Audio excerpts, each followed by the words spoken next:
Gracias por responder a nuestra invitación. Estamos ya pronto a meditar el Evangelio. Hemos venido considerando algunos textos importantes y el domingo anterior comenzó ya el trabajo de los trabajadores de la viña. Y ahora continuamos ya con una anotación particular del evangelista según San Mateo, en el que va a hablar más sobre la viña y los trabajadores de la viña y quienes sí aportan y quienes no. El texto está tomado de Mateo 21, 33 al 34. Dice el texto: escuchen otra parábola. Un hacendado plantó una viña, la rodeó con una tapia, cavó un lagar y construyó una torre. Después la arrendó a unos viñadores y se fue. Cuando llegó el tiempo de la cosecha, mandó a sus sirvientes para recoger de los viñadores el fruto que le correspondía. Pero los viñadores agarraron a los sirvientes y a uno lo golpearon, a otro lo mataron y al tercero lo apedrearon. Envió otros sirvientes más numerosos que los primeros y los trataron de igual modo.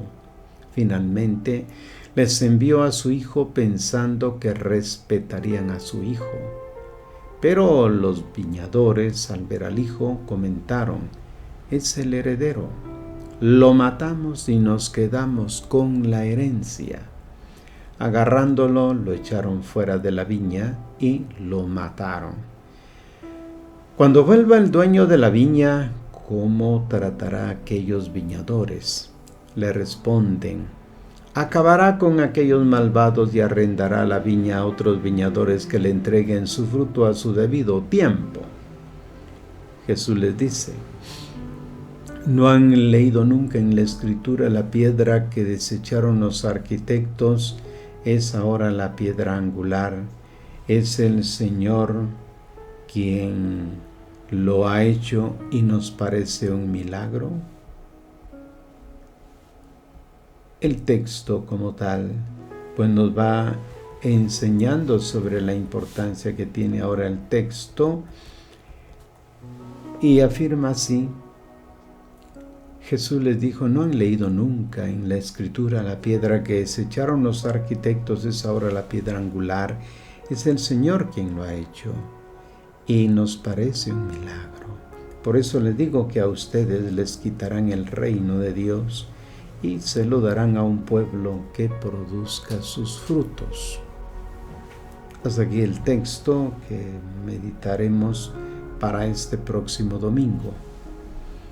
En la primera lectura de este domingo también se tratará del canto a la viña, capítulo 5 del profeta Isaías, donde se va a hablar también de la importancia que tiene del trabajo de una viña. Dice la primera lectura: voy a entonar un canto a la viña de mi amigo.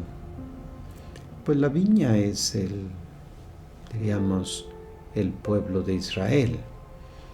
Aquí la parábola nos plantea pues como el que sembró aquella viña, como puso una tapia, un muro, luego le hizo el lagar, la tenía bien cuidada, pero la arrendó mientras él se iba y regresaba. Bien, como el profeta Isaías, también Jesús recurre a la imagen de la viña para describir la obra de Dios y la respuesta del hombre. La escena, sin embargo, es un tanto diversa, pues cambian los personajes.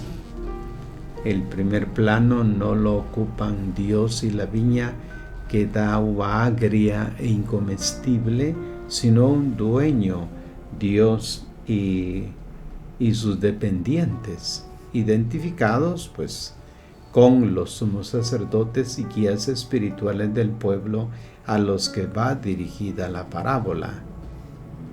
La viña, por otra parte, no estéril, parece que da frutos, pero no son entregados al dueño. Finalmente la conclusión es diversa.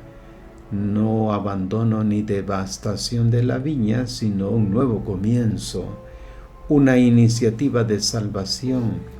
Los trabajadores ineptos son sustituidos por otros. Entonces vale la pena regresar, diríamos, a la primera lectura que nos va pues a plantear el problema de la viña. Ahí en el canto de la viña, al final de los tiempos, dice, ninguna nación alzará la espada contra otra nación, se sentarán cada uno bajo su parra y su higuera sin sobresaltos. Así que el profeta pues viene hablando de la viña en el contexto cultural que va manejando, en el que la viña viene pues asociada al reclamo del amor. Ha nacido el poema, canción del profeta Isaías, que nos viene propuesto y que justamente está reconocido como una de las obras maestras de la literatura mundial. Describe pues la pasión de un agricultor por su viña, un afecto avasallador como el del enamorado por la mujer de su vida. En casa, en la calle, con los amigos, no habla sino de ella. El poeta imagina ser el amigo de este esposo y cuenta: mi amigo tenía una viña en un terreno fértil. Una viña excelente, cepas adquiridas en el extranjero, escogidas entre miles. Había sido plantada sobre la falda soleada de una colina, lugar ideal para obtener esos racimos que ya pues en el mes de julio comienzan a teñirse de violeta, señal de una uva de sabor exquisito y presagio de un vino bueno y fuerte. El terreno había sido desbrozado de espinas, malas hierbas y piedras que fueron recogidas en los márgenes del campo, sirviendo para levantar pues una cerca que hiciera de muro de protección, juntamente con una torre, contra los ladrones pues, y animales salvajes. Ninguna atención, cuidado o esfuerzo había sido ahorrado. La ternura del amado aparece en la insistencia con que se repite la expresión mi viña. Habitantes de Jerusalén, dice, hombres de Judá, sean ustedes los jueces entre mi viña y yo. ¿Qué más podría hacer por mi viña que no lo haya hecho? Ahora les diré a ustedes lo que voy a hacer con mi viña. Hasta este punto, pues, el lector está ansioso por conocer lo que sigue del relato. ¿Qué producirá la viña, objeto de tantos cuidados? En la segunda estrofa de esta primera lectura viene narrada la dramática sorpresa del agricultor.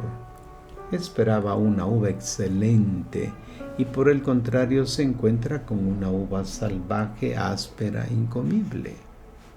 Como ocurre con el enamorado traicionado y decepcionado, cuyo amor se transforma en desilusión, resentimiento y despecho, el agricultor decide infligir un terrible castigo a su viña. Abatirá el muro que la cercaba para dejar a los viandantes entrar y pisotearla, a los animales salvajes que la destruyan y a los cardos y espinas que la sofoquen. No la podará más, no la escardará, mandará las nubes que no descarguen sobre ella la lluvia benéfica o el rocío. La última estrofa explica el sentido del símbolo, el símbolo de la viña. Por eso, esa viña es Israel, la vid escogida y preciosa que el Señor adquirió para sí en Egipto. Y el profeta Oseas, unos cuantos años antes, había declarado: Israel era vid frondosa. Bien, el autor del Salmo 80 desarrolla el detalle de la remoción de las piedras, es decir, de los pueblos que ocupaban Palestina antes de la llegada de los israelitas, detalle solo insinuado en nuestro canto. Arrancaste una vid de Egipto, expulsaste pueblos y la plantaste, desalojaste a sus predecesores y echó raíces hasta llenar el país. Así pues, la torre de protección era la dinastía de David. Bueno, tenemos esta primera imagen con esta alegoría de la vid, pero el Evangelio pues nos está ya ordenando el cambio de interpretación. Aquel canto del amigo de la viña, ahora es Jesucristo quien habla de la viña. Entremos pues en la parábola. Un terrateniente planta una viña, la circunda con una valla, excava un lagar, construye una torre, la entrega al cuidado de viñadores y se va. Llegado el tiempo de la vendimia, envía a sus siervos a recoger la cosecha, pero estos se encuentran con la sorpresa de que los viñadores no quieren entregar los frutos. Una primera interpretación que viene a la mente es que los viñadores quieren quedarse con los frutos. Existe, sin embargo, otra posibilidad, quizá la más probable. No tienen ningún fruto que presentar, es lo peor. Puede ser que no hayan trabajado, que hayan pasado el tiempo pues ahí sí que literalmente perdiendo el valioso tiempo y por lo tanto no han hecho un buen trabajo. Algunos de ellos comienzan pues a burlarse de los enviados del dueño. Después vienen los insultos y finalmente los golpes y la muerte pues de algunos siervos. El dueño no se da por vencido, ama demasiado a su viña y manda entonces otros siervos más numerosos que los primeros, pero los resultados son los mismos. Como último tentativo envía a su propio hijo, pero los trabajadores de la viña lo echan fuera también a él y lo matan, convencidos de convertirse en dueños del campo que les había sido encomendado. Como en la primera lectura, también en el Evangelio, todos los detalles del relato pues tienen un significado simbólico. En primer lugar, encontramos un detalle en esta parábola, el patrón. El patrón es el Señor que ha prodigado incontables cuidados y manifestado un inmenso amor por su pueblo. La lectura del domingo pasado también se fijaba en eso, cómo el pueblo de Israel era el hijo único. El hijo, bueno, diríamos, el primero que se le pide, pues que vaya a trabajar. Y este hijo, por ser el más querido, dijo, pues sí, voy, claro que sí, no faltaba más. Sin embargo, no fue, no trabajó. Por eso se escandalizan en la parábola cuando se habla de otro hijo. Y esto, pues, lo entendemos porque Dios, que es el dueño de la viña, los sacó de Egipto, los hizo atravesar todo el desierto y los llevó a la tierra de promisión, la tierra prometida, que es naturalmente toda la Palestina, pero en concreto Jerusalén. La cerca, diríamos el muro que está cuidando la viña, es la Torá. La Torá, pues se entiende, se trata de los 5 primeros libros de la Biblia, que nosotros pues le llamamos el Pentateuco. Génesis, Éxodo, Levítico, Números y Deuteronomio.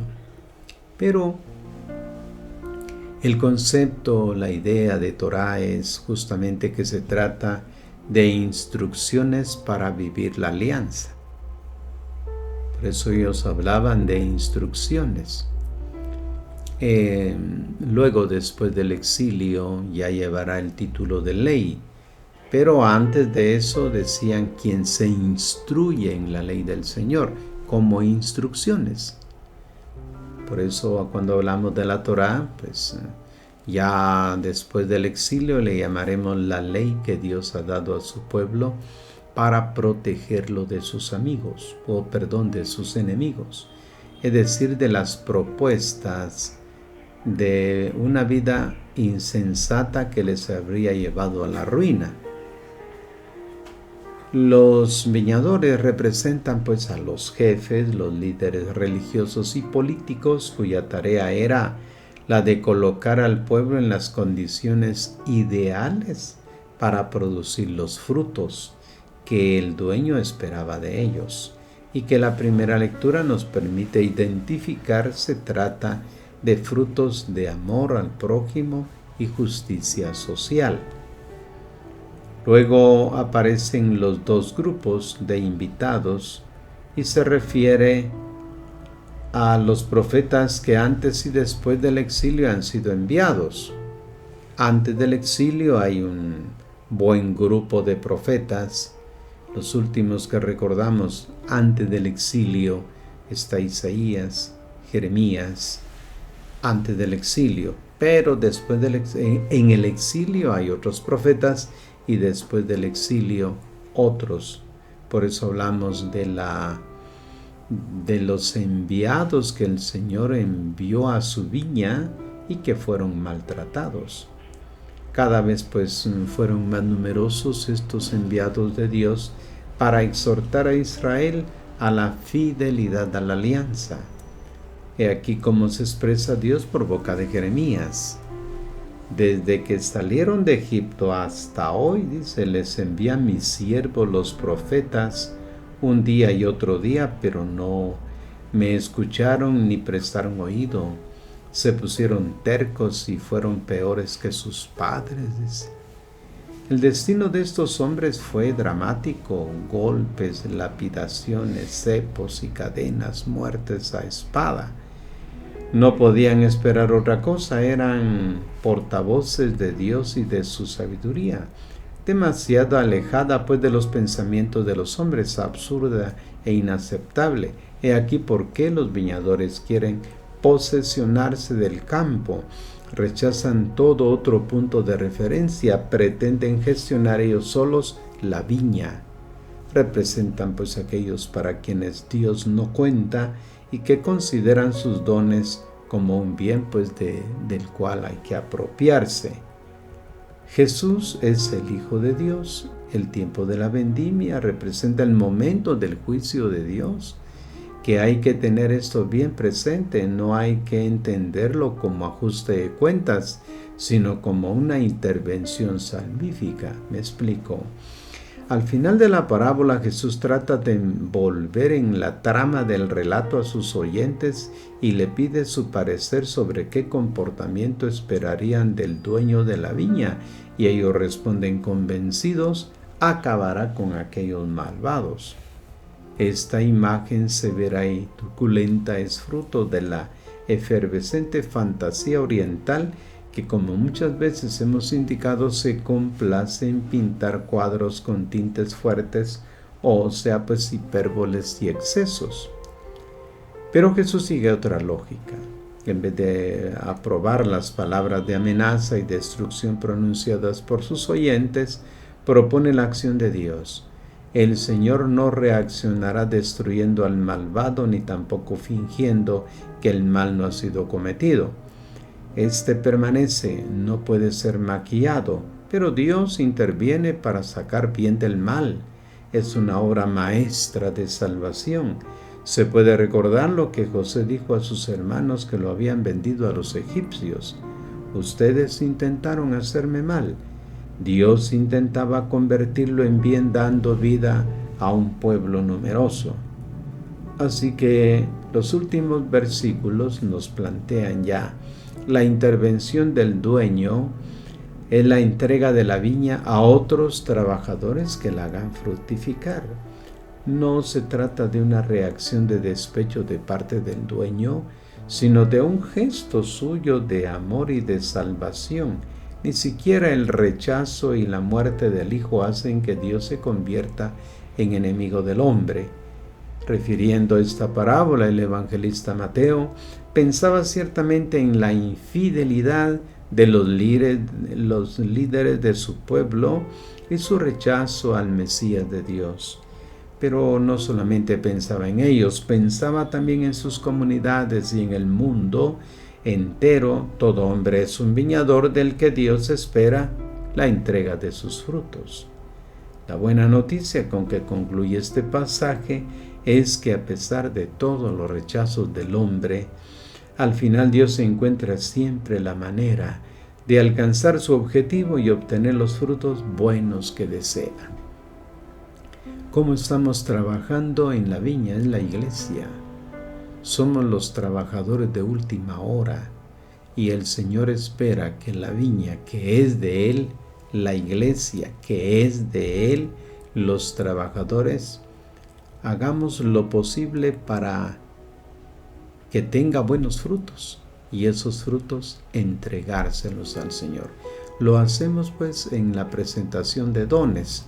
Recogemos los bienes de la comunidad y los presentamos a Dios. Que este domingo pues sea de mucha bendición para que nosotros vayamos cargados del bien que se ha hecho para ofrecerlo en el altar. Gracias por su atención.